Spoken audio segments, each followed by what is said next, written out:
હોઈ શકે ખરા. તો વેપર પ્રેશરમાં આપણે લાસ્ટ લેક્ચરમાં ઉપર છેલ્લું સમજી ગયા કે કોને કહેવાય વેપર પ્રેશર એમ, કે ક્લોઝ વેસલ હોય બંધ પાત્ર, એમાં આપણે કોઈ લિક્વિડ ભરી નાખીએ અને પછી એ ઢાંકણું બંધ કરી દઈએ તો અમુક કલાક પછી અંદરનું પ્રેશર જે છે એ અગાઉ કરતાં વધી ગયેલું હોય, તો જે નવું પ્રેશર જે બન્યું એક્સ્ટ્રા એ વોટર વેપર એટલે કે પાણીની બાષ્પ નવી બની એટલે નવું પ્રેશર ક્રિએટ થયું, જેને આપણે કહીએ છીએ વેપર પ્રેશર. હવે વેપર પ્રેશર ડિપેન્ડ કોની ઉપર કરે કોની ઉપર ન કરે એની વિશે વાત કરવાની છે. તો લખો ક્વેશ્ચન એની માટે. રાઇટ ધ ફેક્ટર્સ on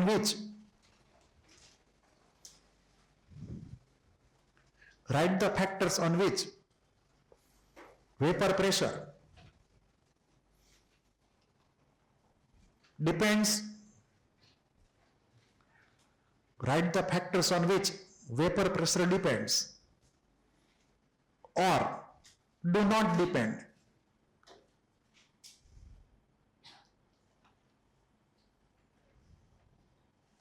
તેમાં પહેલું જે છે એમાં વેપર પ્રેશર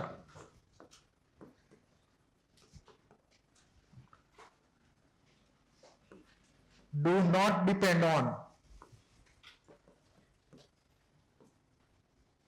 પહેલું surface area of liquid,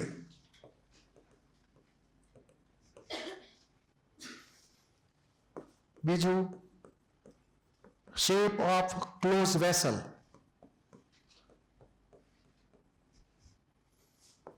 third amount અથવા વોલ્યુમ ઓફ લિક્વિડ. આ ત્રણ ફેક્ટર એવા છે કે જેની ઉપર વેપર પ્રેશર ડિપેન્ડ કરશે નહીં. તમે ગમે આકાર રાખો, ગમે શેપ રાખો વેસલનો, સ્ક્વેર, રેક્ટેંગલ, ગોળ, એ પ્રમાણે સિલિન્ડ્રિકલ, ગમે એ રાખો, એને કઈ વેપર પ્રેશર કઈ બદલાય નહીં, આખા વર્લ્ડમાં ફિક્સ હોય. બરાબર? કોઈ પર્ટિક્યુલર લિક્વિડનું વેપર પ્રેશર સેમ ટેમ્પરેચર અને સેમ એક્સટર્નલ પ્રેશરે આખા વર્લ્ડમાં ફિક્સ વેલ્યુ હોય. તમે ગમે એટલું લિક્વિડ લ્યો, 1 લીટર, 2 લીટર, 3 લીટર, કે એનો ગમે એટલો સરફેસ એરિયા જનરેટ કરો લિક્વિડનો, એટલે કે તમે એને પોળા પાત્રમાં ભરો કે સાંકડા પાત્રમાં ભરો, એ પ્રમાણે સરફેસ એરિયા લિક્વિડનો અલગ થાય, પણ તેમ છતાંય તે વેપર પ્રેશર બદલાય નહીં. તો આ ત્રણ ફેક્ટર ઉપર વેપર પ્રેશર ડિપેન્ડ નહીં કરે. તો ડિપેન્ડ કોની ઉપર કરશે? તો વેપર પ્રેશર ડિપેન્ડ્સ ઓન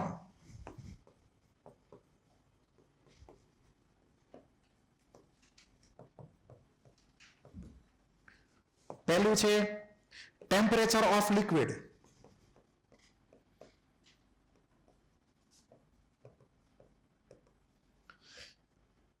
અને બીજું છે એક્સટર્નલ પ્રેશર.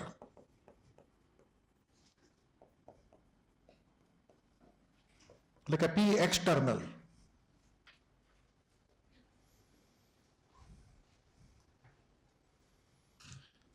એમાં તમારે રૂલ યાદ રાખવાનો કે વેપર પ્રેશર જે છે ડાયરેક્ટલી પ્રોપોર્શનલ ટુ ટેમ્પરેચર. જેમ ટેમ્પરેચર લિક્વિડનું વધારે હોય એમ એની વધારે એમાઉન્ટમાં વેપર બને, જેથી કરીને વધારે વેપર પ્રેશર આપણને મળે હાઈ ટેમ્પરેચરે. અને એક્સટર્નલ પ્રેશરની યારે ઇન્વર્સલી પ્રોપોર્શનલ. એક્સટર્નલ પ્રેશર જો વધારે હોય તો વેપર ઓછી બને લિક્વિડની. એટલે અહીંયા vapour pressure directly proportional to temperature, inversely proportional to external pressure. આ તમારે યાદ રાખવાનું. મતલબ તમે કોઈ પણ લિક્વિડ માટે ટેમ્પરેચર ને એક્સટર્નલ પ્રેશર ફિક્સ રાખો આખા વર્લ્ડમાં, તો એનું વેપર પ્રેશર ફિક્સ જ રહે. પછી એક્સપેરિમેન્ટ તમે ગમે ત્યાં કરો એ પ્રમાણે. ક્લિયર? એટલે આ તમારે યાદ રાખવાનું. આ ત્રણ ફેક્ટર ઉપર ડિપેન્ડ કરશે નહીં કોઈ રીતે. તો આ વાત વેપર પ્રેશરની થઈ ગઈ. આગળ જતા આપણને બીજી રીતે પણ કામ લાગશે એ પ્રમાણે. તો જસ્ટ ઇમેજિન કરો કે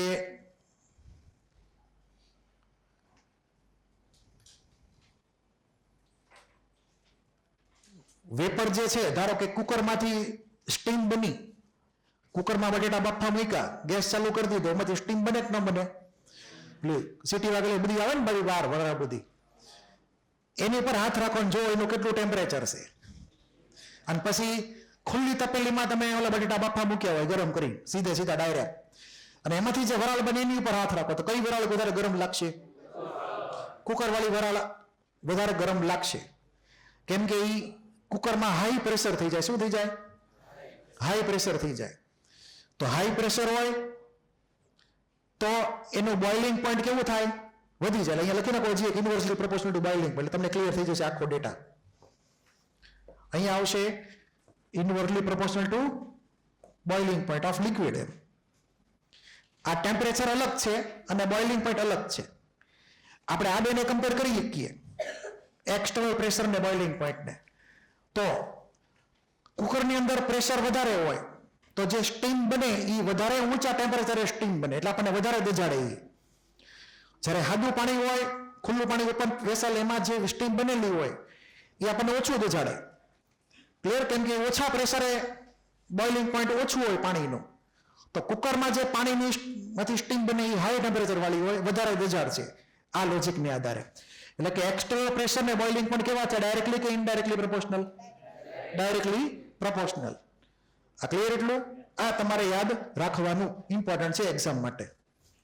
તો વેપર પ્રેશર વાળી વાર્તા પૂરી થઈ ગઈ. પછી આપણે વાત કરી હતી એસિટિક એસિડના કેસમાં. તો એસિટિક એસિડ જે છે પાણીમાં ઓગળે છે અને એસિટિક એસિડ બેન્ઝીનમાં ઓગળે છે. એસિટિક એસિડનો H બોન્ડ પાણી હારે પણ બની શકે, કેમ કે એસિટિક એસિડમાં ફોન ને સીમ બે છે. ફોર્મ્યુલા ખબર છે બધાને એસિટિક એસિડની?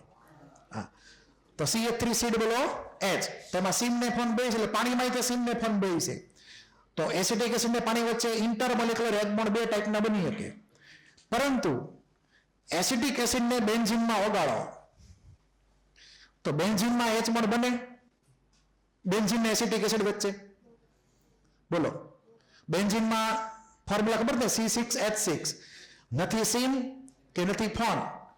તો એસિટિક એસિડ અને બેન્ઝીન વચ્ચે H બોન્ડ બનશે નહીં. પરંતુ એસિટિક એસિડના બે મોલેક્યુલ વચ્ચે H બોન્ડ બનશે બેન્ઝીનના કેસમાં. ધારો કે આપણે લઈએ acetic acid in benzene.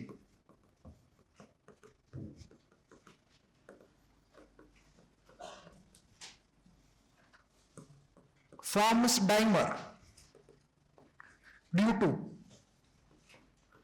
intermolecular H bond. એટલે કે એસિટિક એસિડના બે મોલેક્યુલ વચ્ચે H બોન્ડ બનશે બેન્ઝીનની અંદર, જેથી કરીને ડાઈમર બનશે. એનો ફોટો ડ્રો કરીએ આપણે.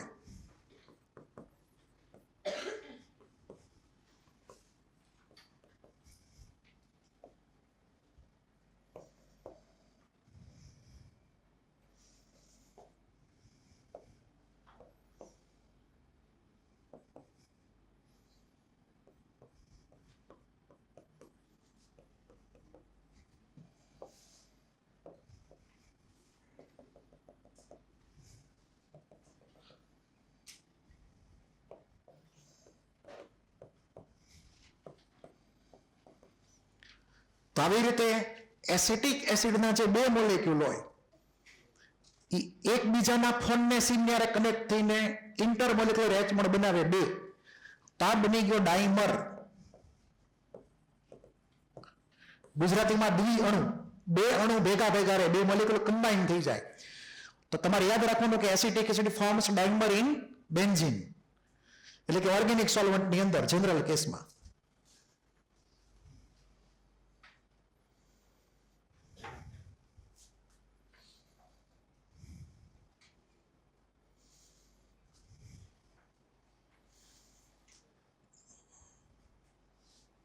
આવું નવું માની લો કે બેન્ઝોઇક એસિડ હોય તો બેન્ઝોઇક એસિડમાં અહીંયા મિથાઇલની બદલે ખાલી ફિનાઇલ ગ્રુપ આવે. એટલે કે બેન્ઝોઇક એસિડની ફોર્મ્યુલા તમે આવી રીતે ઇમેજિન કરી શકો. રિંગની હારે ડાયરેક્ટ COOH લાગેલું એને બેન્ઝોઇક એસિડ કહેવાય. તો આ જે છે એમાં પણ એને તમે ઓગાળો બેન્ઝીનની અંદર, તો બેન્ઝીનની યાર આનો એચ બોન્ડ બને નહીં, પણ આનો અંદર અંદર એચ બોન્ડ પાસે બની શકે. ક્લિયર? આની જેમ જ તે. તો બેન્ઝોઇક એસિડનો પણ ડાઈમર બનશે બેન્ઝીનની અંદર. તમે સોલ્વન્ટ ઓર્ગેનિક લ્યો એ યાદ રાખવાનું તમારે. આ પાણીમાં ઓગળશે, પણ પાણીમાં થોડોક એને ગરમ કરીને ઓગાળવો પડે, ડાયરેક્ટ ઓગળશે નહીં.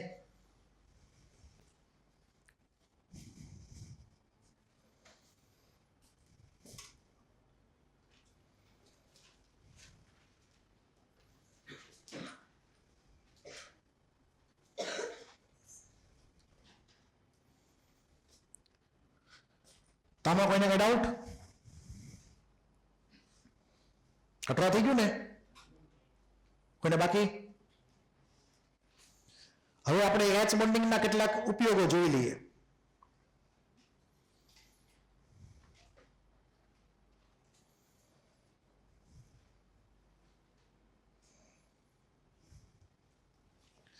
Importance of H bond. આ લખવાની જરૂર નથી, એમને યાદ રહેશે.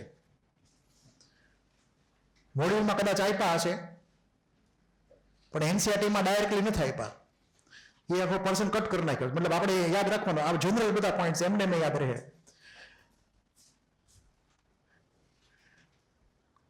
તો અહીંયા જો પહેલો પોઈન્ટ વાંચો.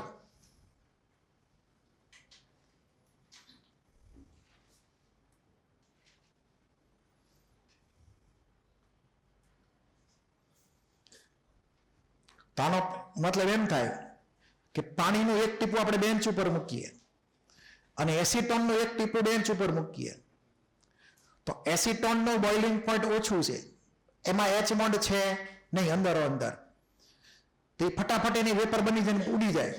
જ્યારે પાણીનું ટીપું જે છે એ વધારે સમય સુધી રહી શકે એચ બોન્ડને લીધે, એને વધારે એને ટેમ્પરેચર જોઈએ, ટૂંકમાં બોઇલ થવાતું, એનું વેપર પ્રેશર ઓછું છે એટલે.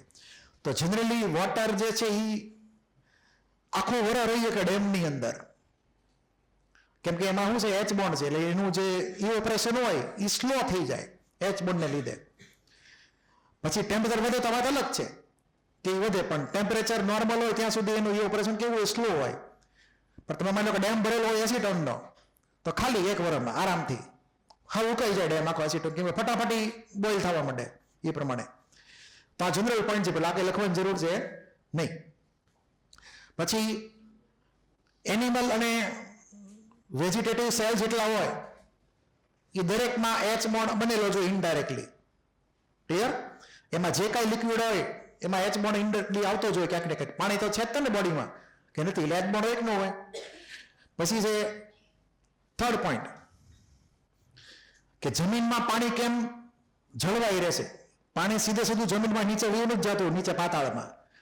તમે ખાડો ખોદો થોડાક ફૂટ સુધી અંદર, તો તમને પછી માટી ભીની ભીની થઈ જાય. કેવી હોય માટી? અંદર ભીની ભીની હોય, નીચે ઉપર ભલે સુકાઈ ગયેલી હોય બધી, પણ નીચે પછી કેવું હોય? ભીનું હોય.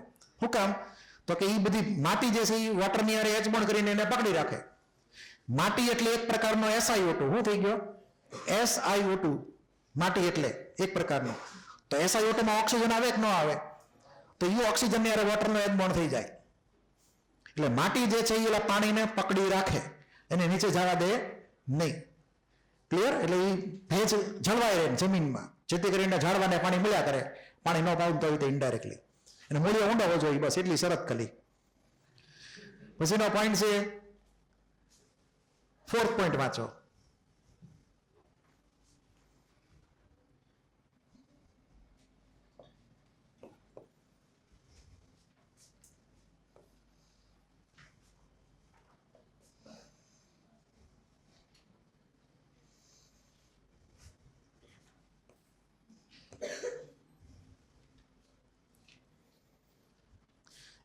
જેટલા જેટલા પ્રોટીન છે એમાંથી મોટા ભાગના કેસમાં એચ બોન્ડ બનેલા હોય છે કોઈ ને કોઈ રીતે. એની માત્રા વધતી કે ઓછી હોઈ શકે કેસ બાય કેસ પ્રમાણે, પણ ઇન જનરલ પ્રોટીનની અંદર આવો લિંકેજ આવેલો હોય, C ડબલ બોન્ડ NH, એને એમાઇડ લિંકેજ કહેવાય. શું કહેવાય? આ તમારા ઓર્ગેનિકમાં ડિટેલમાં થોડુંક ભણવાનું આવશે. તો આમાં એમાઇડની અંદર તમે જુઓ તો ફોન ને સિન બે હાજર છે, બરાબર? તો એમાં એચ બોન્ડ એ પ્રમાણે પ્રોટીનની અંદર બની શકે. ત્યારબાદ કેટલીક મેડિસિન જે છે એમાં પણ એચ બોન્ડ બનેલો હોય. તમને ખબર છે કે બોડી સેલમાં આપણે એચ બોન્ડ બની શકે ટૂંકમાં, તો મેડિસિનમાં એ પ્રમાણે કોમ્બિનેશન થાય કે જેથી કરીને એચ બોન્ડ બને. ક્લિયર? તો એની ઇફેક્ટિવનેસ વધે, એટલે મેડિસિન તરત બોડી સેલની અંદર તરત ઇન્ટ્રોડ્યુસ થઈ જાય એચ બોન્ડને લીધે. પછી ડીએનએ આરએનએ, ડીએનએ આરએનએ ના સ્ટ્રક્ચરમાં પણ તમે આગળ જતા ભણશો કે એમાં એચ બોન્ડ આવેલા છે. બીજું કઈ આમાં યાદ રાખવાનું છે? તમને આમાંથી ક્વેશ્ચન એવો આવે કે એચ બોન્ડ કેમાં કેમાં જોવા મળે? પ્રોટીનમાં, ડીએનએ આરએનએમાં, પછી સોઇલની અંદર પાણી જે છે એને લીધે જોવા મળે. એ બધું તમારે એમને યાદ રાખવાનું, કઈ લખવાની જરૂર નથી કાંઈ બધું. પછીનો પોઈન્ટ છે કપડા, સુતરાઉ કપડા અને ઓલા ટેરેલિનના કપડા, પોલિએસ્ટર. સુતરાઉ કપડામાં એના સ્ટ્રક્ચરની અંદર ઘણા બધા OH ગ્રુપ આવેલા છે. તો સુતરાઉ કપડાને જ્યારે પાણી નાખો ને તો એ વધારે માત્રામાં ભીંજાય અને જલ્દી હુકાય નહીં. જ્યારે પોલિએસ્ટરના જે કપડા હોય એમાં વોટરની અરે એચ બોન્ડ ન બને, એ ઓછી માત્રામાં ભીંજાય, જેથી કરીને લોકો ફટાફટ હુકાઈ જાય. આવો એક્સપિરિયન્સ તમે અનુભવ કરેલો હશે. તો કોટનના કપડા જે છે એ પરસેવો એબ્સોર્બ કરી શકે. ક્લિયર? કેમ કે એચ બોન્ડ બનેલો છે. જ્યારે ઓલામાં એવું કઈ થાય નહીં, તો તમે પોલિએસ્ટરના કપડા પહેરો તો વધારે માત્રામાં પરસેવો થાય, ઓલામાં પરસેવો બધો એબ્સોર્બ થઈ જાય કોટનના કપડા હોય એમાં. પણ કોટનના કપડા હુકાય મોડા પાછા, તો હુકાય મોડા એ તમે એચ બોન્ડથી તમે સમજી કોઈ પ્રમાણે. પછી એક આ ટ્રિકી પોઈન્ટ છે એકદમ વોટર વાળો. તમે એવું કદાચ અગાઉ ભણી ગયા છો ક્યારેક કે વોટરની ડેન્સિટી જે છે એ 277 કેલ્વિન ટેમ્પરેચર, એટલે કે 4 ડિગ્રી સેલ્સિયસ ટેમ્પરેચર.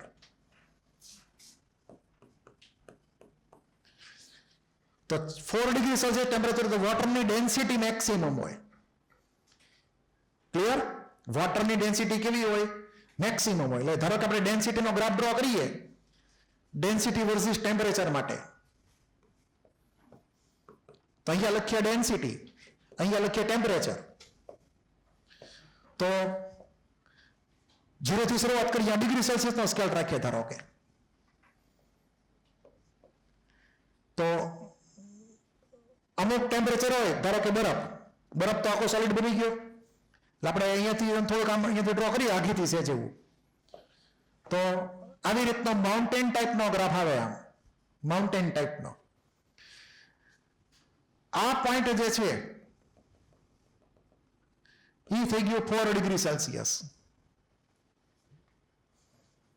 મતલબ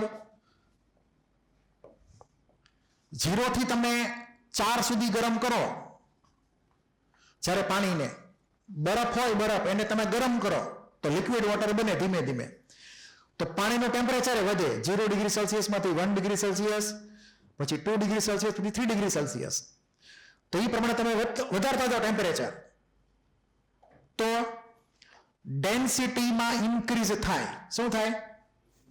0 થી 4 ની વચ્ચે જાવ એટલે ગાડી સીધી ઉપર ભાગે ડેન્સિટીની, અને અહીંયા સુધી પહોંચે એટલે આપણને મેક્સિમમ પીક મળે, મેક્સિમમ ડેન્સિટી આપણને મળી.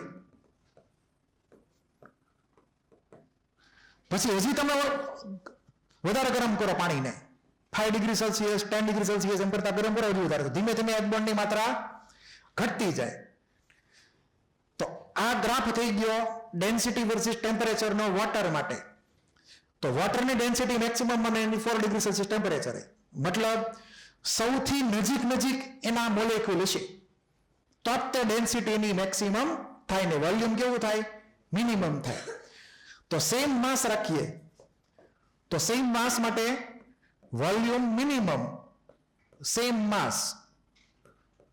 તો તમને એક્ઝામમાં પૂછી શકાય કે ભાઈ કયા ટેમ્પરેચરે વોટરનું વોલ્યુમ મિનિમમ હશે? તો 4 ડિગ્રી સેલ્સિયસ ટેમ્પરેચર સેમ માસ માટે, કેમ કે ડેન્સિટી એ વખતે મેક્સિમમ થાય, અને એ વખતે મેક્સિમમ એમાઉન્ટમાં ઇન્ટરમોલિક્યુલર એચ બોન્ડ હોય. તો આ પોઈન્ટ ઉપર કેમ ડેન્સિટી મેક્સિમમ આવી?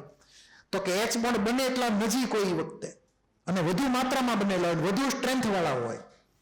એટલે કે અહીંયા ઇન્ટરમોલિક્યુલર એચ બોન્ડ એમાં સ્ટ્રોંગેસ્ટ હોય એ વખતે,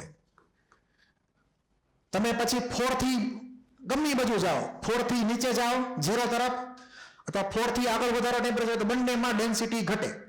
એટલે કે ઇન્ટરવલ એટલે એક બોન્ડની માત્રા કેવી થતી જાય? ઘટતી જાય. આટલું ક્લિયર થઈ ગયું? કોઈને કઈ ડાઉટ હોય તો બોલી જાવ આમાં. તો આવો આપણે ગ્રાફ ખાલી સમજી શકીએ. તો અહીંયા H બોન્ડિંગ ની અરે સીધો મતલબ થઈ ગયો પાણીની ડેન્સિટીનો. એટલે આ તમારે યાદ રાખવાનું. તમને ટાઈમ ઇન્ટરવલ કીધેલો હોય, સોરી ટેમ્પરેચરનો ઇન્ટરવલ, એની પરથી તમે ડેન્સિટીનો ડાયરેક્શન યાદ રાખીએ કોઈ પ્રમાણે. પછી તમને ખબર છે કે આઈસ ફ્લોટ્સ ઓન વોટર, એટલે કે બરફ છે પાણી ઉપર તરે છે. આઈસ ફ્લોટ્સ ઓન વોટર, બરફ પાણી ઉપર તરે છે. શા માટે? કેમ કે આઈસની ડેન્સિટી કેવી છે? ઓછી છે. જેની ડેન્સિટી ઓછી હોય એ બીજા લિક્વિડ ઉપર તરી શકે ખરા, બરાબર છે? બાકી બધા ડૂબી જાય.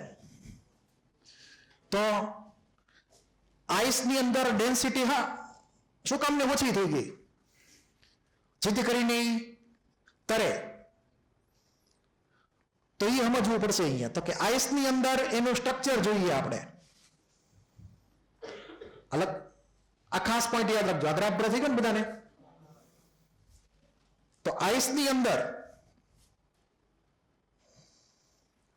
આવી રીતનું સ્ટ્રક્ચર આવેલું હોય.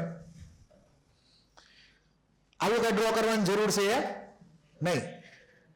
હાઇડ્રોજનના ચેપ્ટરમાં આનો ફોટો આપેલો છે. હાઇડ્રોજનનું ચેપ્ટર છે આપણે, પણ એમાં આની વાર્તા આવશે એ વખતે. પણ અત્યારે આપણે H બોન્ડિંગ છે હારે હારે ભણી લઈએ. તો આપણે ટાર્ગેટ કરીએ અહીંયા કેટલાક ઓક્સિજન ને. અહીંયા જો જેટલા ગ્રીન છે એટલા ઓક્સિજન છે, ને જેટલા ઓરેન્જ છે એટલા હાઇડ્રોજન છે. તો આમાંથી હું કોઈ એક ગ્રીન ને પેલા ટાર્ગેટ કરું. આ એક જુઓ, આ સેન્ટરમાં છે. કેમાં છે? એની અરે આ જો આ જોઈન થયેલો છે. કઈ કલર બદલી નાખીએ. લે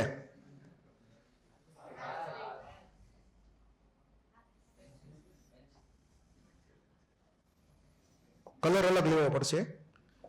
તો અહીંયા કલર આ કર્યો ને કલર, તો આને હું ગ્રીન કલર સોરી બ્લુ કરી દઉં. પછી આને તો અહીંયા બ્લુ કલર કરી દઉં. આને બ્લુ અને આને બ્લુ. પછી વચ્ચેવાળાને રેડ કરીએ આપણે. અને પછી હજી એક લઈ લઈએ હાઇડ્રોજન વાળા. હાઇડ્રોજનમાં અરે અરે સાઈડમાં ભૂલથી આ ખોટો કેન્સલ કરજો. આ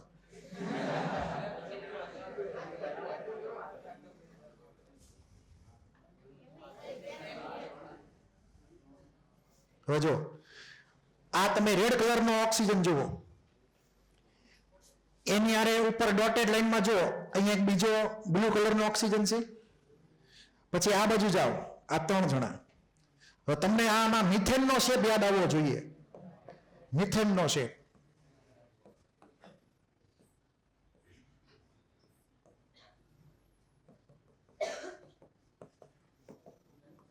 યાદ છે? આવું કાંક મિથેનના શેપમાં આવ્યું હતું કઈ?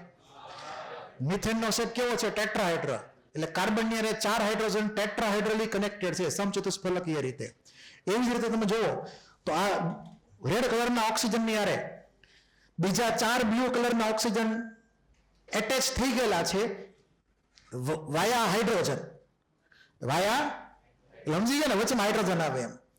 તો તમારે યાદ એટલું રાખવાનું છે કે આઈસના સ્ટ્રક્ચરની અંદર કોઈ એક પર્ટિક્યુલર ઓક્સિજન હોય, એની 4 દિશામાં 4 ઓક્સિજન સમાન અંતરે આવેલા હશે અને એ ઇનડાયરેક્ટલી ટેટ્રાહાઇડ્રલ સ્ટ્રક્ચર એટલે કે સમચતુષ્ફલકીય રચના બનાવતા હશે.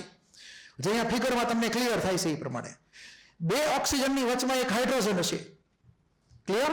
એટલે કે OHO, અહીંયાથી OHO અને OHO. અહીંયા તમારે ડિસ્ટન્સની વેલ્યુ યાદ રાખવાની. ડિસ્ટન્સની વેલ્યુ છે 276. વેલ્યુ લખ્યું છે અહીંયા આરે 276 પિકોમીટર. એ પ્રમાણે તો આ વેલ્યુ તમારે યાદ રાખવાની. એક્ઝામમાં એડવાન્સમાં પૂછી શકાય કે આ જે લેન્થ જે છે ટોટલ લેન્થ 276 પિકોમીટર છે. એટલે કઈ લેન્થ થઈ? ઓક્સિજન ટુ ઓક્સિજન, બ્લુ માંથી રેડ તરફની લેન્થ. તો તમે જો નાનો એવો કટકો અલગથી ડ્રો કરવો હોય તો આપણે એ પ્રમાણે ડ્રો કરી શકીએ. તો આપણે એટલો કટકો નાનો એવો ખાલી ડ્રો કરશું, એટલો જ કટકો, આખો કઈ કટકો ડ્રો કરવાની જરૂર છે નહીં. તો પહેલા અહીંયા વચ્ચે એક ઓક્સિજન લખીએ, ઉપર એક બીજો ઓક્સિજન, પછી આ બાજુ એક વધારાનો ઓક્સિજન, પછી બધાની વચમાં H મૂકી દો.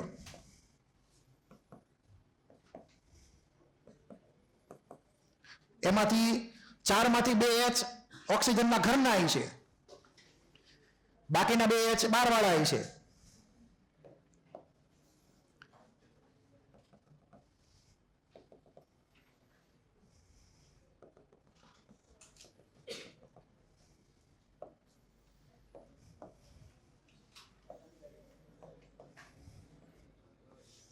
તો ધ્યાનથી જોવો ઓક્સિજનને, વચ્ચેનો સેન્ટ્રલ ઓક્સિજન જે છે એ વાયા હાઇડ્રોજન બીજા 4 ઓની હારે અહીંયા ટેટ્રાહેડ્રલ ફોર્મેટમાં ગોઠવાયેલો છે. તો અહીંયા ગ્રીન કલરના જે બોન્ડ છે એ મતલબ એના પોતાના હાઇડ્રોજન ઘરવાળા, અને આ બધા બહારવાળા બધા બીજા બધા. ક્લિયર? તો એવી રીતે અહીં ટોટલ 4 હાઇડ્રોજન વચમાં આવે. તો આવી રીતે અહીંયા બોન્ડ ડિસ્ટન્સ તમારે મારવાનું 276 પિકોમીટર. એટલે સાઈડમાં લખવાનું કે each oxygen, each O atom is tetrahedrally surrounded by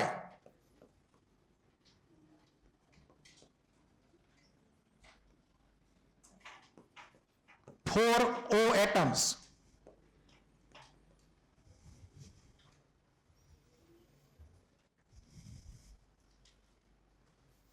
એક્ઝામમાં પૂછી શકાય પ્રશ્ન.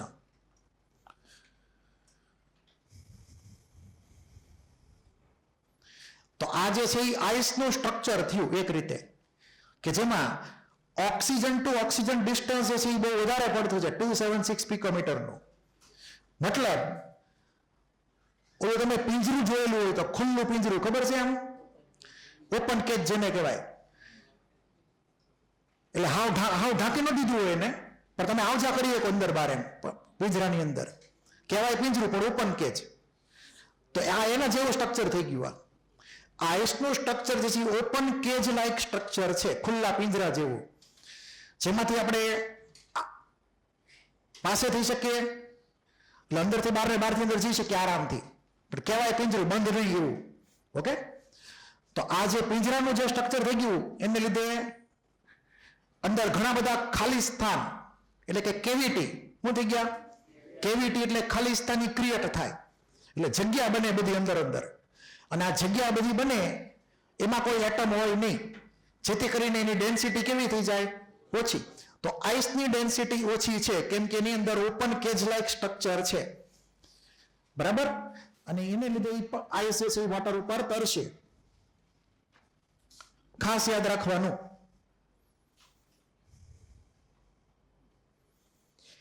અહીંયા એનું થોડું કન્ટેન્ટ લખેલું છે, વાંચો.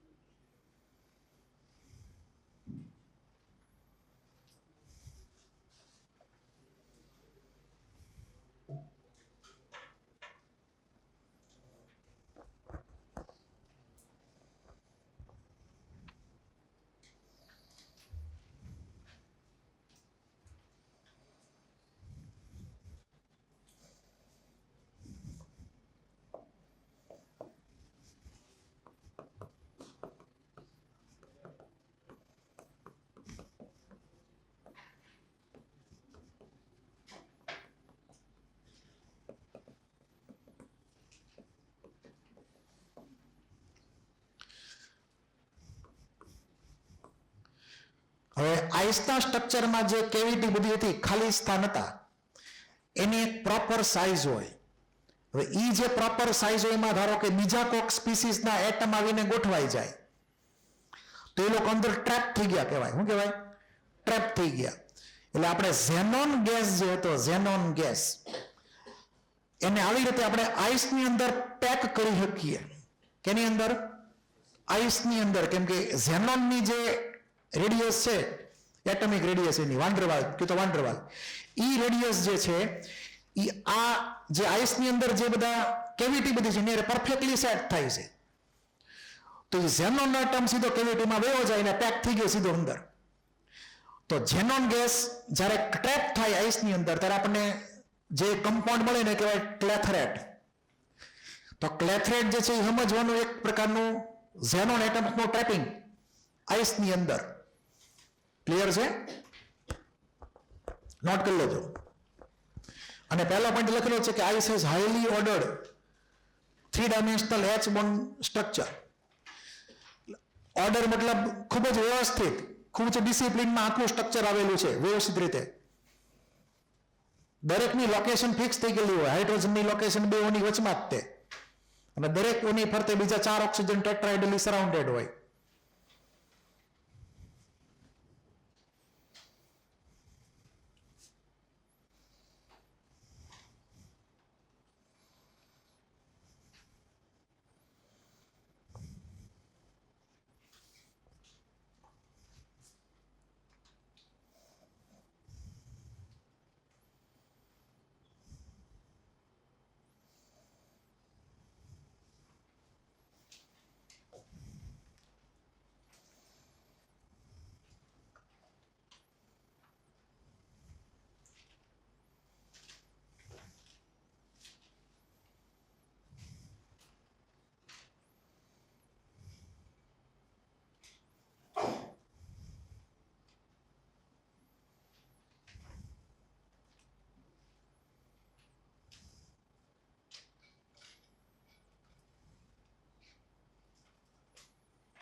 લખાઈ ગયું?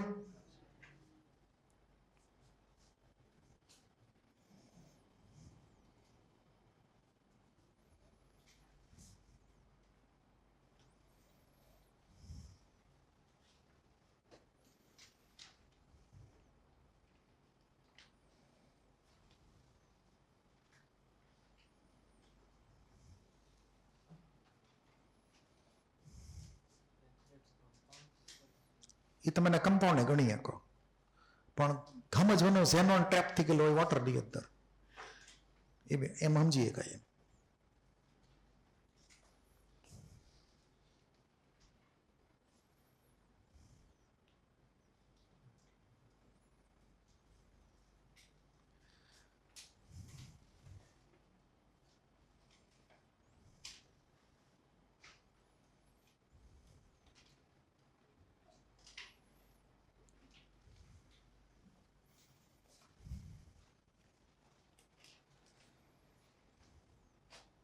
લખાઈ ગયું?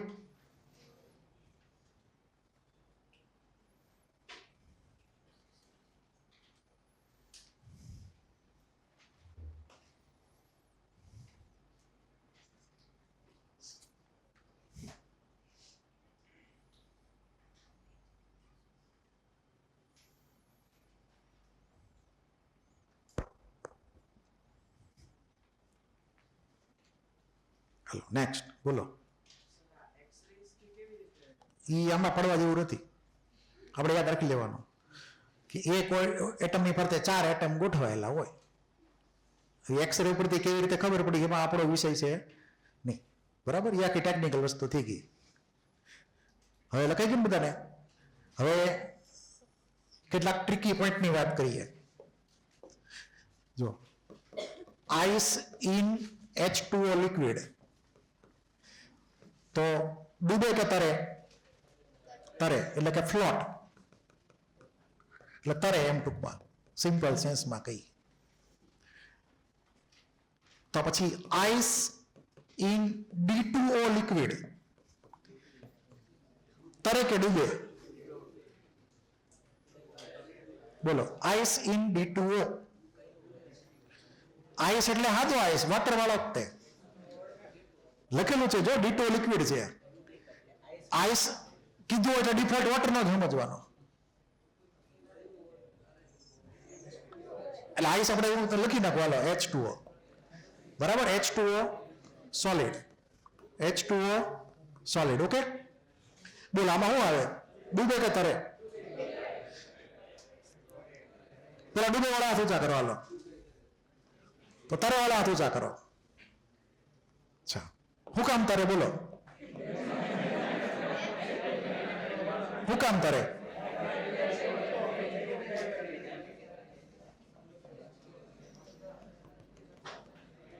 હે? કેમ કે D2O ની ડેન્સિટી વધારે છે H2O કરતા. તે D2O લિક્વિડમાં માસ વધ્યું ઘટ્યું? D2O નું મોલર માસ 20 થાય. એક D માં એક ન્યુટ્રોન આવી ગયો એક્સ્ટ્રા, તો 2D માં 2 ન્યુટ્રોન થઈ ગયા, તો માસ 2 યુનિટ વધી ગયું, 18 ની બદલે 20 થઈ ગયું.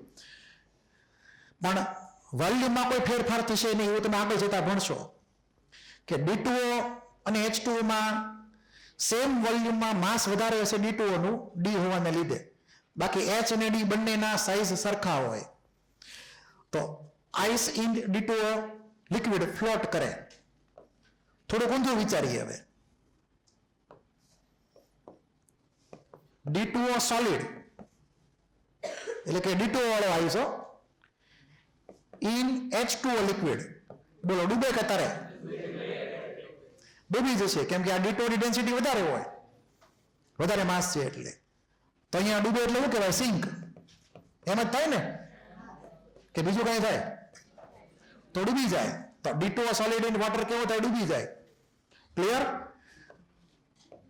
એ જ પ્રમાણે D2O solid in D2O liquid, બોલો શું થાય? એ પાછો તરે. કેમ કે D2O લિક્વિડમાં ડેન્સિટી વધારે હોય D2O સોલિડ કરતા. D2O સોલિડમાં તે સેમ વસ્તુ માનવાની, આઈસની જેમ જ માનવાની, H બોન્ડિંગ થતું હોય એ પ્રમાણે. એને ડી બોન્ડિંગ કહેવાય, ડ્યુટેરિયમ છે એટલે સમજવા હાટું ખાલી. તો એ અહીંયા તરશે એટલે કે ફ્લોટ. એક્ઝામમાં પૂછીએ કે આવા સ્ટેટમેન્ટ ટ્રુ ફોલ્સ ટાઈપના, બરાબર છે? કોઈને કઈ ડાઉટ હોય બોલી જાઓ. હે? એવા કેસ તો ટ્રિકી કેસ કે કઈ ન કહે એવી રીતે. આંધી વધારે તો તમને આગળ પૂછે નહીં કહે હવે, બરાબર? એટલું ક્લિયર? કોઈને ડાઉટ? લખાઈ ગયું બધાને? તો H બોન્ડિંગ વાળી વાર્તા પૂરી. પછી આપણે આની વાત કરી હતી સોડિયમ બાયકાર્બોનેટ વાળાની. એક આની વાત પહેલા કરી દો હાલો ને. તમારે VSEPR થિયરી હલી ગયેલી જ ને રાવલ સરના કેસમાં? એટલે બેઝિક તો ખ્યાલ છે ને, બેઝિક વસ્તુ. એટલે valence shell electron pair repulsion theory એવો ટોપિક તમારે હાલી ગયેલો છે. મારે ખાલી બેઝિક ઇન્ફોર્મેશનની જ ખાલી જરૂર છે, બહુ હાઈફાઈની જરૂર છે નહીં. એક્ઝામમાં પૂછીએ કઈ ક્વેશ્ચન એ પ્રમાણે, એ ટોપિકના નહીં, આ ટોપિકના. બરાબર છે? તો ધ્યાન આપજો.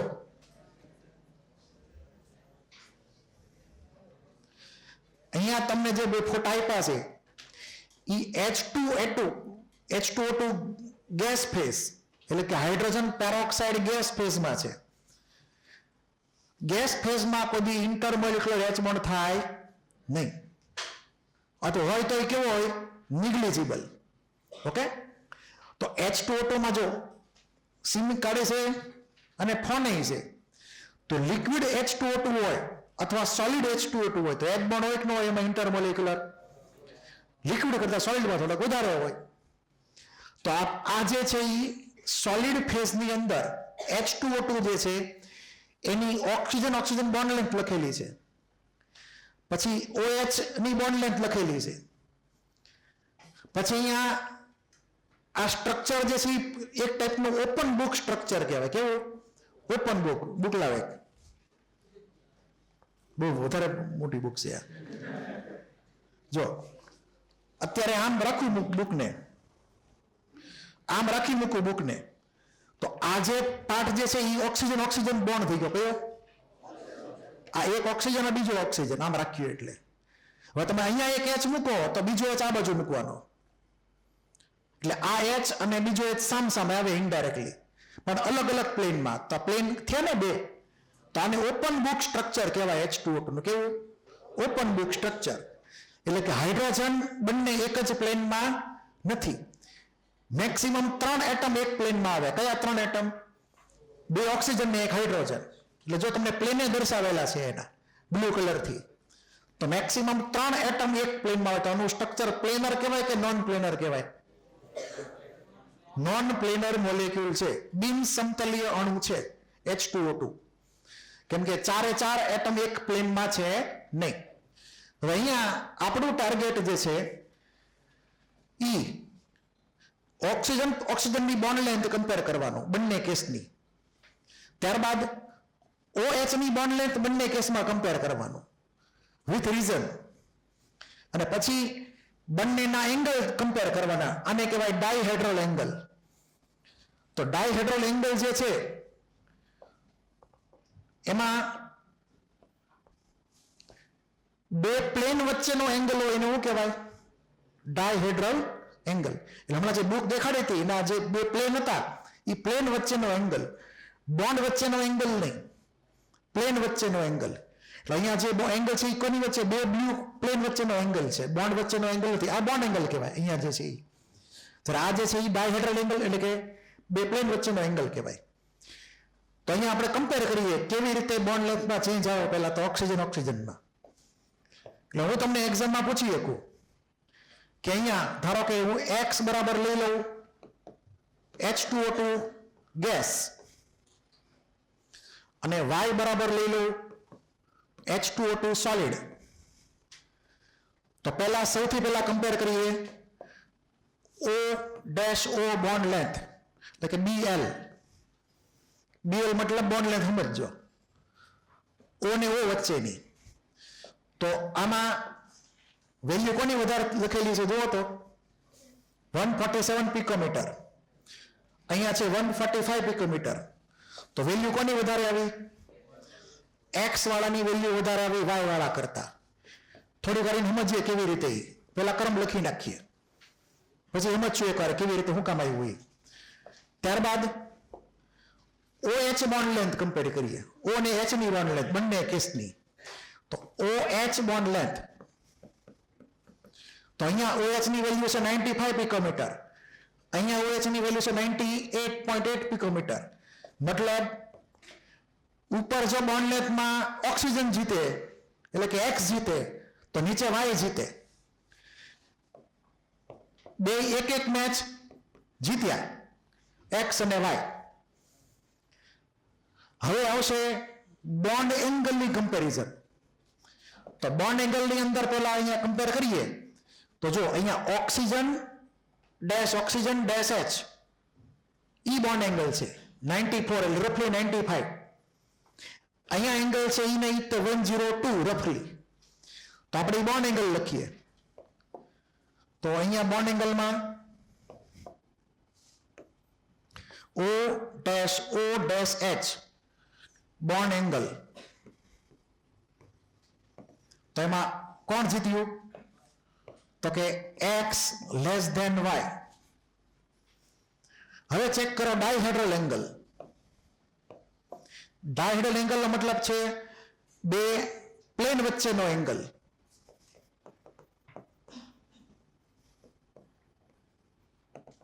તો એમાં પાછું ઊંધું થશે. એક એંગલમાં X જીતે તો બીજા એંગલમાં Y જીતે. Y એકવાર જીતી ગયો તો હવે કોનો વારો છે જીતાડવાનો? X ને. તો અહીંયા X more than Y check કરો એ પ્રમાણે. આ 111.5 ડિગ્રી અને આ છે 90 ડિગ્રી એપ્રોક્સ. તો તમે અહીંયા એક વસ્તુ તમને ટ્રીક ખબર પડી ગઈ છે પહેલા તો કે બોન્ડ લેન્થમાં 2 એક વાર જીતે, બોન્ડ એંગલમાં એટલે કે એંગલમાં 2 એક વાર જીતે. તો 2 ને 2 થી મેચ ટાઈ થઈ ગઈ. 4 મેચની સિરીઝ હતી, 2-2 થી ટાઈ થઈ ગઈ. બરાબર છે? ક્લિયર એટલું? હે? હા સુપર ઓવર. આમાં સુપર ઓવર ન આવે. તો 2-2 થી ટાઈ થઈ ગઈ. તો બોન્ડ લેન્થમાં 2 ને એક વાર જીતાડવાના, એંગલમાં 2 ને એક વાર જીતાડવાના. તમને એક જન્મના ક્રમ યાદ હોય, ધારો કે તમને પહેલો ક્રમ યાદ હોય, બીજો ક્રમ આવડે કે ન આવડે તરત. પછી 2 માંથી કોઈ એક ખબર હોય કયો એંગલ મોટો છે તો બીજો એંગલ ખબર પડે કે ન પડે એ પ્રમાણે એક્ઝામમાં પ્રશ્ન પૂછીએ કે આવી રીતે સાચા ખોટા ક્રમમાં. હવે રીઝન સમજીએ શું કામ આવું થયું એમ. પહેલું ટાર્ગેટ છે આપણું ઓક્સિજનની બોન્ડ લેન્થ. આ પેલા ક્રમ લખાઈ ગયા બધાને? લખી નાખો પેલા એ.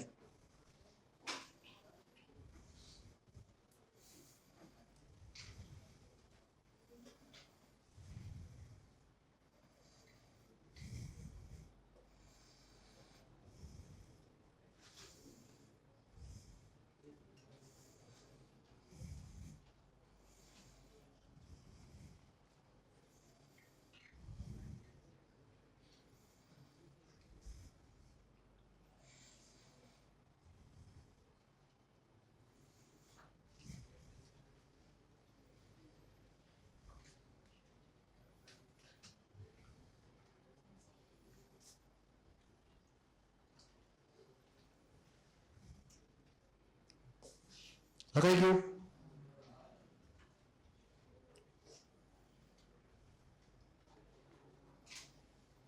હાલો નેક્સ્ટ. હવે એનું રીઝન સમજીએ કેવી રીતે છે એમ. તો પહેલા H2O2 નું જનરલ સ્ટ્રક્ચર આપણે આમ લખી શકીએ.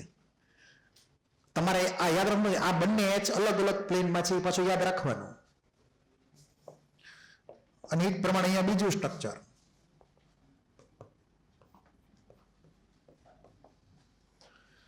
હવે અહીંયા તમને ખ્યાલ હશે કે આ ઓની ઉપર 2 લોન પેર છે,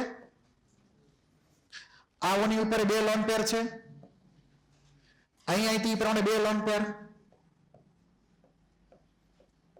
ધારો કે પહેલો જે છે એનું ગેસ ફેઝ કહી દઉં.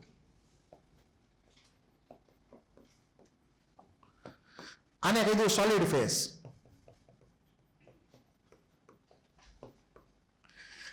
હવે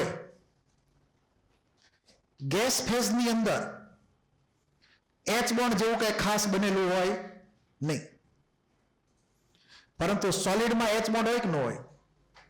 એટલે માની લો કે આપણે ઇમેજિન કરીએ તો આ ઓક્સિજન જે છે H2O2 નો એ બીજા મોલેક્યુલના H ઉપર નજર નાખતો હોય. થાય કે નહીં એવું જોવો તો આ H કોઈક બીજા મોલેક્યુલના H2O2 ના H છે, બરાબર? તો આ 2 લોન પેર છે ને એ ઓલા બીજા H ને એટ્રેક્ટ કરતા હોય. એ જ બધું આવી પ્રમાણે સેમ લોજિક. આ 2 લોન પેર બીજા કોકના H ને એટ્રેક્ટ કરતા હોય. હવે આ 2 લોન પેર જે હતી 2 ઓક્સિજનની એ બીજાની હારે સેટિંગમાં વ્યસ્ત છે. એવું આ કેસમાં થશે કે નહીં થાય? નહીં થાય ને. તો આ લોકોને આની 2 લોન પેર ને આની 2 લોન પેર બાંધવાનો ટાઈમ છે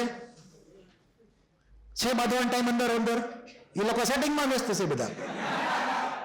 આમાં બાધે કે ન બાધે? હવે નવરા બેટા શું કરે? બાધે. તો આ 2 લોન પેર જે છે 2 ની 2 એ શું કરે? અંદર બાધે કે ન બાધે? તો આગી જાય કે ન જાય? રિપ્રેઝન્ટ કરી તો બોન્ડ લેન્થ મોટી આવે. હું લખ્યું તમે જો બોન્ડ લેન્થ મોટી છે. ક્લિયર? તો એનું રીઝન શું થયું? H bond. ક્લિયર? મૂળમાં છેલ્લે કોણ આવ્યું? H બોન્ડ આવ્યું આખા મૂળમાં છેલ્લે જોયું એટલે. તો આની લોન પેર જે છે એનો સેટિંગ થઈ ગયું હતું બીજા બધાની હારે, તો એને ટાઈમ જ નથી બાંધવાનો કોઈની હારે. તો એની ઓક્સિજનની બોન્ડ લેન્થ નાની હોય, રિપ્રેઝન્ટ ઓછું હોય, એટલે અહીંયા બોન્ડ લેન્થ મોટી આવે. આટલું ક્લિયર? હવે જેવું આ ઓક્સિજને કર્યું એવું આ HI પછી કરે ને કે ન કરે? એ તે બીજા કોઈક મોલેક્યુલના ઓક્સિજન તરફ એટ્રેક્ટ થાય કે ન થાય? બોલો. તો અહીંયા કોઈક બીજા મોલેક્યુલનો ઓક્સિજન કોક હોય, બરાબર? તો એને એટ્રેક્ટ કરે કે ન કરે?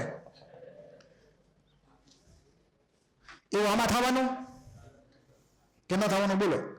આમાં એક બંધ થવાનો જ નથી. તો આ H જિંદગીભર અહીંયા જ રહે, આ H જિંદગીભર આની હારે જ રહે, ઓની હારે. આનું કાંઈ નક્કી નહીં, એ તો આની હારે વયો જાય. ક્લિયર છે? તો હવે જો આ હાઇડ્રોજન ઉપર બીજા બધા મોલેક્યુલના ઓક્સિજનની નજર છે એની ઉપર, તો એ લોકો એને પોતાની બાજુ ખેંચે. એટલે આનાથી આગળ જાય કે ન જાય? તો બોન્ડ લેન્થ કેવી થઈ ગઈ? OH ની ઇન્ક્રીઝ થઈ ગઈ.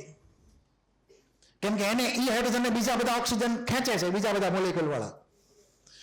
એ પ્રમાણે આ સાઈડના H ને બીજા બધા ખેંચે, કેમ કે સોલિડમાં તો આવ નજીક નજીક હોય એટલે એકબીજાના H ઉપર નજર પડે તે પ્રમાણે. એવું અહીંયા ગેસ ફેઝમાં થવાનું છે નહીં. તો OH ની બોન્ડ લેન્થ નાની આવે ગેસ ફેઝમાં, જ્યારે OH ની બોન્ડ લેન્થ મોટી આવે ગેસ ફેઝની અંદર, સોરી સોલિડ ફેઝની અંદર, કેમ કે એનું H બોન્ડિંગ બીજા થયેલું હોય. આ ક્લિયર? એટલું આ દેશી રીઝન છે H બોન્ડિંગને આધારે.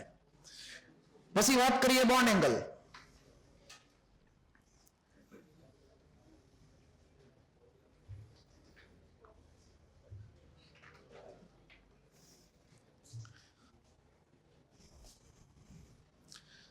તમે બોન્ડ એંગલનું અગાઉ સમજેલો છો કે બોન્ડ એંગલ કેવી રીતે વધે ઘટે?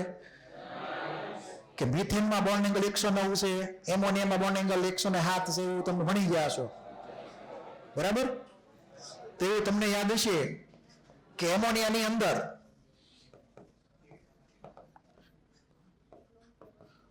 આ લોન પેરનો રિપલ્ઝન હોય, બોન્ડ પેર આરે હોય, એ તો ખબર છે ને તમને? તો આની અંદર હોય લોન પેર, બોન્ડ પેર, રિપલ્ઝન. અને રિપલ્ઝન ક્યારે વધારે થાય? જ્યારે એ ઇલેક્ટ્રોન નજીક નજીક હોય. એટલે કે સપોઝ અહીંયા આપણે ઇમેજિન કરીએ તો NH ની ઇલેક્ટ્રોન નેગેટિવિટી વધારે છે, એટલે એની ઉપર નજીક નજીક ઇલેક્ટ્રોન આવશે. હવે લોન પેર બોન્ડ પેરનું રિપલ્ઝન વધારે પાવરફુલ હોય તો બોન્ડ એંગલ 109 થી વધે કે ઘટે? ઘટશે, કેમ કે લોન પેર વધારે રિપલ્ઝન કરે બોન્ડ પેરના ઇલેક્ટ્રોન કરતા. આ ક્લિયર? એવું ને એવું અહીંયા થશે. તો આપણે રિપલ્ઝનમાં વચ્ચે રિપલ્ઝન કોની વચ્ચે જોવાનું? તો કે આ લોન પેર અને બોન્ડના ઇલેક્ટ્રોન વચ્ચે. તો ધારો કે આ બોન્ડના ઇલેક્ટ્રોન હોય, બોન્ડના ઇલેક્ટ્રોન આ ગેસ ફેઝ છે, તો અહીંયા ધારો કે OH બોન્ડ છે, તો OH બોન્ડમાં તો ઇલેક્ટ્રોન કોની નજીક હોય વધારે? ઓક્સિજનની. ધારો કે હું અહીંયા દર્શાવું થોડાક, અને એ પ્રમાણે આ બોન્ડમાં તો ઓલમોસ્ટ વચ્ચે જ આવે, બરાબર? તો હવે જો આ OH બોન્ડ લેન્થ કેવી છે, નાની કે મોટી? નાની બોન્ડ લેન્થ છે ને, અને આને બાંધવાનો ટાઈમ છે કે નથી? છે, ભરપૂર માત્રામાં છે. તો આ લોન પેર રિપલ્ઝન કરે કે ન કરે આ બે બોન્ડ એંગલનું? એટલે અહીંયા આ રિપલ્ઝનનું એક્સટેન્ટ કેવું છે? ગ્રેટર રિપલ્ઝન છે. કેવું? જ્યારે એની સામે અહીંયા તમે ચેક કરો તો ઈ ઓલા ઇલેક્ટ્રોન આઘા આઘા છે, બોન્ડ લેન્થ મોટી મોટી છે એટલે, બરાબર? બોન્ડ લેન્થ કેવી છે? આગી આગી. તો રિપલ્ઝન કેવું થાય? વધારે કે ઓછું? Less repulsion. તો લેસ રિપલ્ઝન થાય અહીંયા લોન પેર દ્વારા બોન્ડ એંગલનું. તો બોન્ડ એંગલ નાનો આવે કે મોટો આવે? અહીંયા મોર રિપલ્ઝન થયું આ બે વચ્ચે. તો આ એંગલ ચેક કરો, આ એંગલ મોટો છે કે નાનો? ઓલા કરતા ચેક કરો. જેટલું વધારે રિપલ્ઝન એટલો વધારે બોન્ડ એંગલ. આમ સોરી, મારી ભૂલ થઈ ગઈ કે આ લોન પેર આ બંનેને આમ દૂર કરશે એકબીજાથી. ક્લિયર છે? એટલે લોન પેર પોતાનાથી દૂર કરશે એને, પોતાનાથી દૂર. એટલે અહીંયા કેમ આ એંગલ વધી ગયો, ટૂંકમાં આ રિપલ્ઝન વધારે છે, તો આ રિપલ્ઝન વધી ગયું, તો આ બે બોન્ડ પાસે પાસે આવે, એમ સમજવાનું છે. તો વેલ્યુ ચેક કરો. તો અહીંયા એંગલ કેટલો હતો? આપણે આ સાઈડનો એંગલ જોઈએ તો 94 ને અહીંયા આવશે 110. હવે એમાં થોડુંક ટ્રીકી છે, ધ્યાનથી સમજજો. રિપલ્ઝન વધારે તો બોન્ડ એંગલ નાનો થઈ જાય. જો આપણે વાત કરી હમણાં એમોનિયાની, કે એમોનિયાની લોન પેર આ બોન્ડ પેરને રિપલ્ઝન વધારે કરે છે. તો બે પાસે પાસે આવે કે આઘા આઘા જાય? પાસે પાસે આવે તો બોન્ડ એંગલ ઘટે. તો અહીંયા વેલ્યુ જુઓ, બોન્ડ એંગલ ઘટેલું છે. અહીંયા ઈ લોન પેર જે છે ને બાંધવાનો ટાઈમ છે નહીં, તો બોન્ડ એંગલ તો આમ થાય, વધારે મોટો થઈ જાય બોન્ડ એંગલ, રિપલ્ઝન ઓછું થતું હોય એટલે. તો બોન્ડ એંગલ કેવો આવે? એનો મોટો આવે. તો અહીંયા લેસ રિપલ્ઝન છે. ક્લિયર? લોન પેર વચ્ચે, લોન પેર વચ્ચે વાત કરું છું. એટલે અહીંયા હું ખાસ નોટ કરજો, લોન પેરનું રિપલ્ઝન છે અહીંયા, લોન પેર ટુ બોન્ડ પેર. અહીંયા રીતે લોન પેર ટુ બોન્ડ પેર. તમે એમ પણ કહી શકો કે આ બંને લોન પેર જે છે એની વચ્ચે વધારે રિપલ્ઝન છે, એલપી એલપી રિપલ્ઝન. આમાં greater LP dash LP repulsion છે. તો જેટલું એલપી એલપી વધારે રિપલ્ઝન એટલું વધારે નાનો બોન્ડ એંગલ આવે. વોટરમાં તમને ખબર છે કે બે લોન પેર છે, યાદ છે ને? તો વોટરમાં બે લોન પેર હોય, એમોનિયામાં એક લોન પેર છે, તો બોન્ડ એંગલ વોટરમાં કેટલો થઈ ગયો? 104.5. તો અહીંયા 104.5 ડિગ્રી છે, અહીંયા કેટલો હતો? 107 હતો બોન્ડ એંગલ. તો અહીંયા લોન પેર વધી ગઈ સેન્ટ્રેટમ ઉપર, તો એલપી એલપી રિપલ્ઝન વધી ગયું. તમે એમ સમજી શકો ઊંધી રીતે, તો એ થોડું ખેલવું પડે અહીંયા સમજવા કરતા. તો ગ્રેટર એલપી એલપી રિપલ્ઝન આપણને અહીંયા જોવા મળશે ગેસ ફેઝમાં, કેમ કે વોટરની લોન પેર એચ બોન્ડિંગમાં ઇન્વોલ્વ થઈ નથી, બાંધવા માટે ભરપૂર તૈયાર છે, એટલે બોન્ડ એંગલ ઘટાડી દેશે હાવ. જ્યારે અહીંયા આની અંદર એટલે આ છે ને થોડુંક કોન્ટ્રાડિક્ટરી લખાઈ ગયેલું છે આમાં, એટલે તમને સમજવામાં તકલીફ પડશે. તો બેટર છે કે એટલો કટકો તમે કટ કરી નાખો નાનો એવો, એટલે તમને ક્લિક થઈ જાય. આ તમે લોજિક એપ્લાય કરજો, આ જલ્દી સમજાશે. એટલે અહીંયા તે જ પ્રમાણે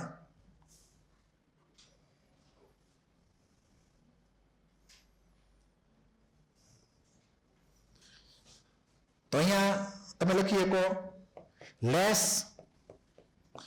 એલપી એલપી રિપલ્ઝન, કેમ કે લોન પેર જે છે એચ બોન્ડિંગમાં ઇન્વોલ્વ થઈ ગઈ. આ સ્ટ્રેટ ફોરવર્ડ સીધું સમજવું હેલું છે. એટલે તો લેસ રિપલ્ઝન થાય, એલપી એલપી નું તો બોન્ડ એંગલ મોટો આવે.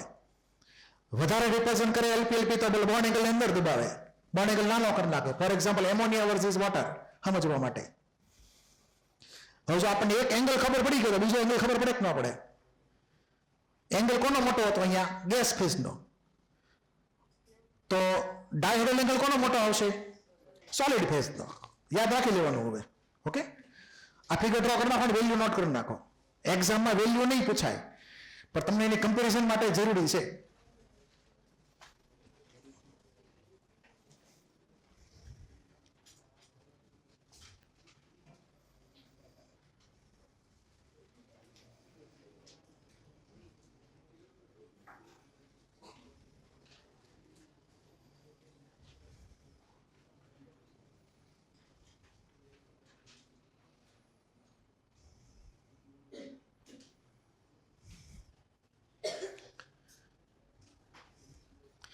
શક્ય હોય તો ડાયહેડ્રલ એંગલની વેલ્યુ યાદ રાખજો, એક્ઝામમાં એકવાર પૂછાઈ ગયેલી છે. એટલે મેઇનમાં અને ઓપ્શનમાં પૂછી હતી એમસીક્યુમાં કે ડાયહેડ્રલ એંગલ કેટલો એમ સોલિડ ફેઝમાં ને ગેસ ફેઝમાં, એમ એવી રીતે.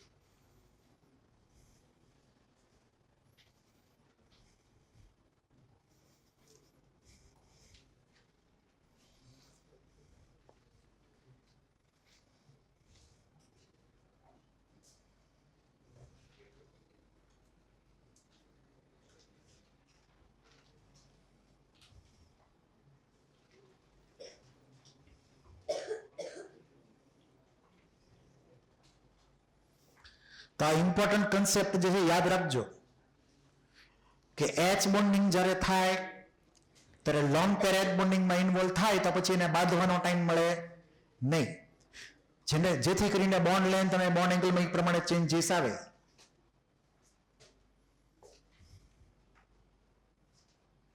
લખાઈ ગયું હવે?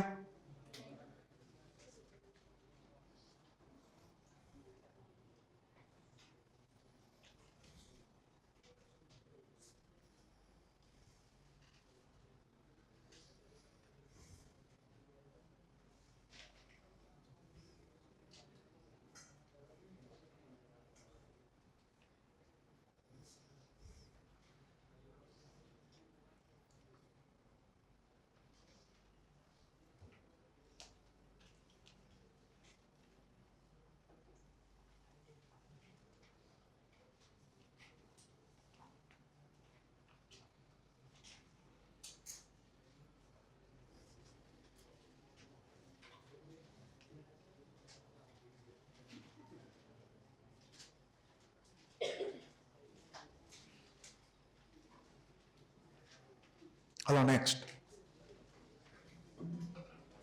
હવે આપણે એલું સમજી લઈએ, સોડિયમ બાયકાર્બોનેટ વાળું એક રીઝન હતું.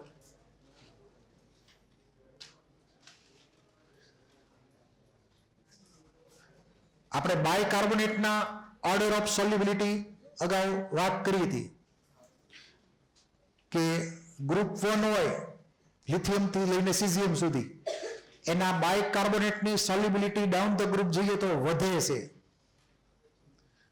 લિથિયમનો બાયકાર્બોનેટ સોલિડ સ્ટેટમાં મળતો નથી, માત્ર એકવીએસ ફોર્મ એટલે કે સોલ્યુશનમાં જ મળે છે. દુનિયામાં માત્ર 5 જ સોલિડ બાયકાર્બોનેટ છે. સોડિયમ, પોટેશિયમ, રૂબિડિયમ, સીઝિયમ, એ 4 અને પછી એમોનિયમ. બાકીનો કોઈ છઠ્ઠો કોઈ છે કે તમારે આંખ નીચેને સોલ્યુશનમાં એક્ઝિસ્ટ કરે માની લેવાનું, સોલિડ ફોર્મમાં એક્ઝિસ્ટ ન કરે.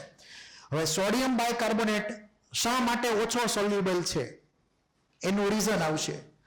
તો અહીંયા તમને જો ફોટો આપેલો છે, આની અંદર આ પહેલો કટકો જે છે,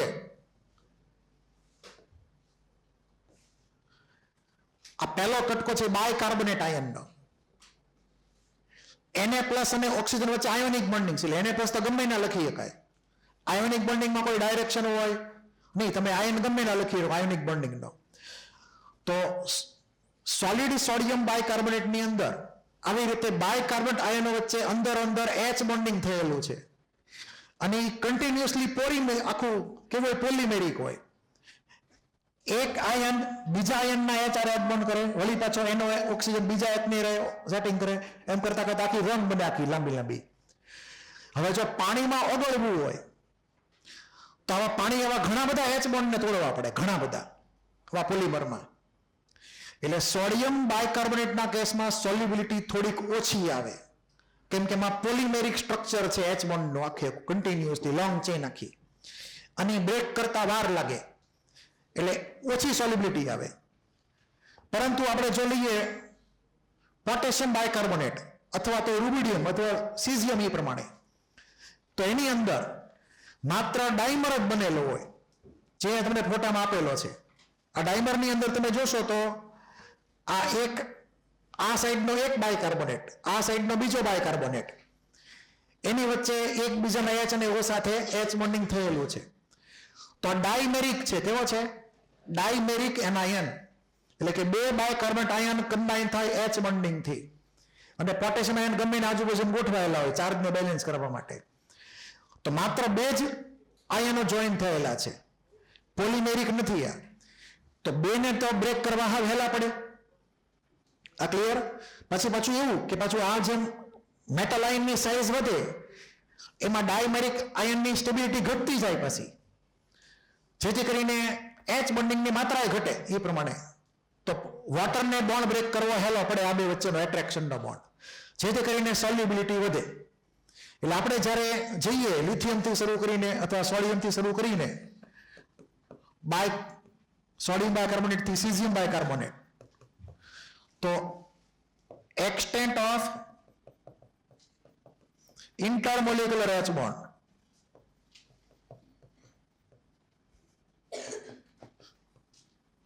among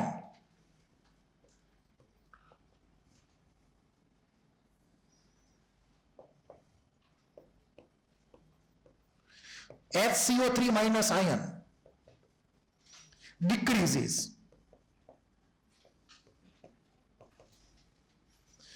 અને ઈ H બોન્ડ નું એક્સટેન્ટ ડિક્રીઝ થાય તો સોલ્યુબિલિટી વધે. એટલે તમારે આ એક ફોટો ડ્રો કરવાનો રહે અને ત્યારબાદ એક આગળનો ફોટો ડ્રો કરવાનો. પહેલા આ ફોટો ડ્રો કરી નાખો.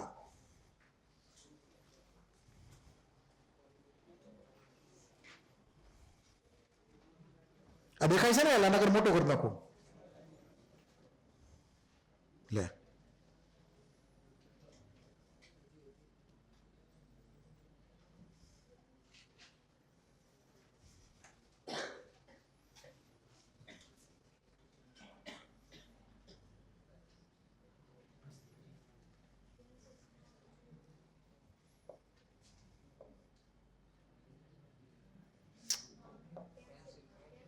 થઈ ગયું એની મળે.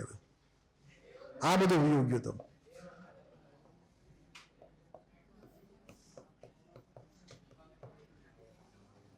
હા યોગ્ય આખે આખું લખાણ. હા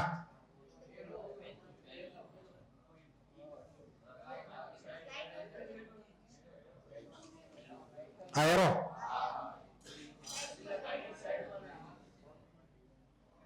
લે કેવું પડે એ પેલા એમ કરો આ ફિગર ડ્રો કરી નાખો પેલા.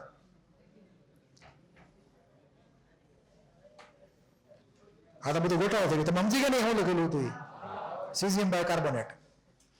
તો એક્સટેન્ટ ઓફ થોડું ભેગું ભેગું થઈ ગયું પછી બધું. Extent of intermolecular H bond in among bicarbonate ion decreases, therefore solubility increases.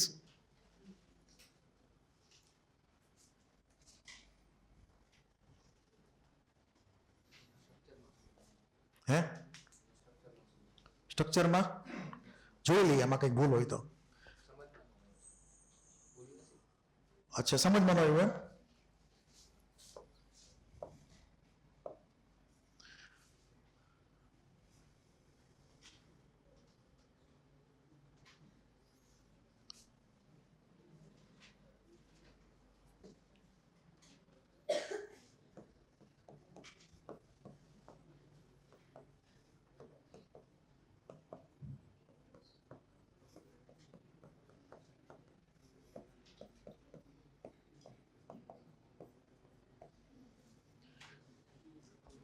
આ કાર્બોનિક એસિડ H2CO3 એમાંથી H+ વયો જાય તો આપણને મળે બાયકાર્બોનેટ આયન.